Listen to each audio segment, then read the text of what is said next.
coming to LI from an environment like that was hard. I think I was probably a cocky kid or a bratty kid, but I wasn't really a confident one. I struggled academically in a lot of subjects, in particular math. I flunked math, I flunked Latin, I flunked Spanish twice. I hated being told what to do, probably because I thought I would be lousy at it if I really tried. To be honest, when I was here, I felt completely powerless. But despite these failures, there were teachers here at LI that didn't give up on me. One was my English teacher, Jerry Stork. Jerry was always giving me books, not just the ones for his class, but ones like On the Road by Jack Kerouac, or Sometimes a Great Notion by Ken Kesey. He lived next door to my grandmother here in town, across the street from the old Cumberland Farms, actually on the site of the new Cumberland Farms. I was visiting one day in his driveway, and he asked me if I liked his truck. It was this beat-up old Chevy Love, which is a really beat-up old Chevy Love. I'm like, yeah, you know, I don't have a truck, so I guess this one's cool. And he made a deal with me on the spot that if I maintained a B average for a semester, he would give me the truck. Now, I didn't get B's for the next semester, and I didn't get the truck. But that's not the point. The point is, Jerry really cared. And I mean, that was crazy. I would never do that. You know, another influence in my time here at LI was the woodshop teacher, Mr. Hilliard. One day he heard that I'd stolen a canoe paddle out of another kid's locker. And he drove up to my house in Sutton after school to get it back. And he didn't yell at me, he didn't give me detention. Instead, he encouraged me to take his class so I could make my own paddle and my own canoe. And I did. And I can tell you that paddling that canoe in the Adirondacks with Paul Hilliard was the best thing I ever did here at LI.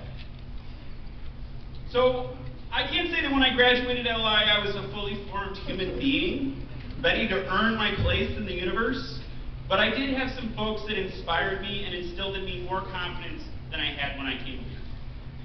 The day after I graduated, I moved out of my house in Sutton and took a job on a commercial fishing boat on Cape Cod named The Hunter. The captain was this guy named Ken. He smoked 3 packs of cigarettes a day. He wasn't really friendly. He used profanity more creatively than anyone I had ever met. He could use the F word as a noun, a verb, an adjective, an adverb, an occasional gerund. It was amazing. And one day, about a week into the job, I did something wrong, and all the nets on the boat became snarled up in this huge ball. And the tide was running, pulling on the nets that were half in the water. We ran over them with the boat, and they got tangled up in the prop. Stuff was like flying around the deck. So here comes Ken with this amazing vocabulary. I'm floundering around trying to untangle the nets, but really just hoping that somebody else will fix this for me. And this is true. Ken has a knife in his hand. And I don't know if it's for me, or the nets, or what's going on. And he stares at me and grinds his teeth and says, "Don't just look like you're doing something, do something." And that was probably the first, but also the most important lesson I've ever learned at work. Don't just look like you're doing something, do something. And that's what I've tried to do. I graduated from LI almost 25 years ago, and in that time I have had a lot of jobs. I worked on other gill netting boats in Ocean City, Maryland, and on a shrimp boat up in Maine. I washed dishes all over the place, including a Mexican restaurant in Homer, Alaska, and a coffee shop in New York City. I spent a winter on an island off the coast of Portland, Maine as a self-employed handyman. I worked on farms. I pounded nails for carpenters in Sutton, Newark, Wheelock, Linden. Spent 2.5 years as a Peace Corps volunteer in Paraguay, South America, the hardest and best job I'd ever had. I met my wife in a cab in Miami on the way there, and finally learned Spanish, and became fluent in the indigenous language of Paraguay, which is called Guarani. I read books. I worked at a test prep company helping rich kids in New York City get higher scores on their SATs. That was the worst job I've ever had. I got fired. I worked as a student, eventually getting a degree in English from UVM and a master's in the humanities and social thought from NYU. If anybody can tell me what the heck that degree title means, I'd really appreciate it.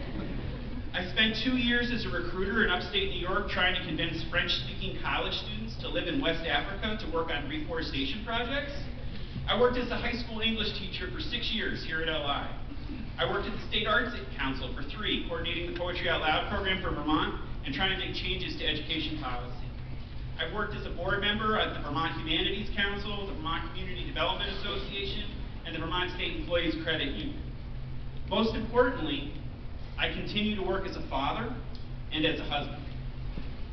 There doesn't seem to be any logical connection between any of these jobs. I can't really call them career choices. In fact, the other day, the guy who hired me for the job that I have now told me that my career path was complete BS. And that said, I think if you ask the people I've worked with, I hope, many of them would describe me as curious and enthusiastic. I love people. I love talking about ideas. I love challenges. The bigger the knot, the better. I love trying to do something, whether it's helping a kid learn the difference between an Italian and a Shakespearean sonnet, or helping a municipally owned electric company borrow $2 million at 0% interest from the federal government so it can lend the money back out at the same rates and terms to a business in an industrial park that will employ Vermonters. For real, that's actually what I'm trying to do this week. I now work at USDA Rural Development. I'm the Associate Director. 5 years ago, I had no idea this federal agency existed. I bet most of you have never heard of it. But basically, it's a giant federal bank. Our mission is to improve the quality of life and economic vitality of rural communities. We do that by making investments in communities in the forms of grants and loans in the areas of housing, business development, and essential community infrastructure. Things like running water, broadband, fire trucks. We make investments that private banks won't, or we back up a local bank so that they can make a loan. Last year, we invested over $300 million in Vermont and New Hampshire. Now, if you live in the kingdom, you know that life in rural America can be hard. 1 out of 5 kids in this region faces food insecurity. The average median household income in Caledonia County is $20,000 less than in Chittenden County. Last year, life expectancy in rural America actually declined. But you live here anyway, right? I've been around, everywhere from Cleveland to Kazakhstan, Barton to Brazil, Kenya to Kennebunk. I'm not sure there's a more beautiful place on earth than the Northeast Kingdom. I am not a religious person, but the Bible tells a story of God commanding Moses to the top of a mountain to look out over the promised land. That mountain was named Pisgah, and the promised land was called Canaan. Think about that the next time you hike Pisgah and stand out on Pulpit Rock and look north. My agency makes investments in rural communities like Canaan or Pownell because we believe in them. We believe that a kid from Sheffield should have the same shot at life, liberty, and the pursuit of happiness as her fellow citizen on the Upper East Side of New York City. So what do those investments look like? So if you go down to Rose Lane across the street from the Miss Lindaville Diner, you'll find the Linden Wastewater Treatment Plant. That plant is funded in part by a grant and loan from Rural Development. If you continue down Broad Street, you'll see the new co-working space in the old bag bomb factory. Last year, Rural Development provided about $150,000 in grant funds to help make that happen. If you keep traveling down the street, past the old Tap and Dive plant, you'll see a multifamily housing property that Rural Development is helping to renovate. We helped fund the wood pellet boiler across the street in the math building and the makerspace down on Lower Campus. That's just one town. So what do I actually do? I talk to people. I find out what they want to do. I find out what they think would make their communities more successful. What would give their kids a chance to be whoever or whatever they want to be. And then I go back to my office and try to find a way to help pay for it. Believe it or not, it actually kind of comes back to math. this great poem called Two Tramps in Mud Time. On one hand, it's about a guy splitting wood, and on another, it's about the obligations we all have to one another in a community. What we do for others, what we do for ourselves. And the poem ends like this. My object in living is to unite my avocation and my vocation as my two eyes make one sight. Only where love and need are one, and the work is play for mortal stakes, is the deed ever really done for heaven and future sakes. An avocation is a hobby. It's something you love to do. A vocation is a job. Maybe if you're lucky, it's a calling. If you can find a way to do both, to do it for others and to do it for yourself, I think you will be happy. I've got one last thing to say. When I was a kid, sitting where you are now, I had no idea what I would do with my life or what I could do with my life. I felt powerless. I hope you know how powerful you are. Think of the power in this room. Think of the power each of you possesses individually and together.